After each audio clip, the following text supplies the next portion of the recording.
បន្ទាប់ទៅដល់យើងមានកូនមានចៅអីអាចរស់នៅក្នុងដែលទីកន្លែងមួយដែលដូចខ្ញុំថាយើងស្រឡាញ់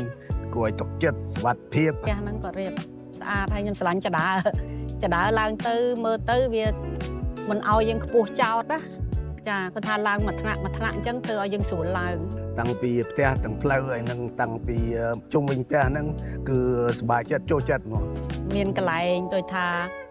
មានផ្សាររ៉េស្តូរ៉ង់ច្រើនតែថាយើងមិនបាច់ទៅឆ្ងាយមានលក់ដូរនៅក្នុងហ្នឹងល្អចាគឺថាបរិយានេះគឺជាបរិយាមួយដែលល្អ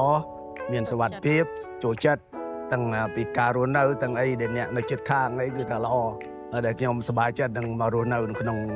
នុងបរិយានេះ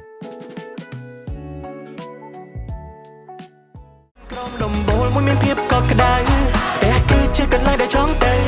យើងត្រូវធ្វើឲ្យជីវិតលង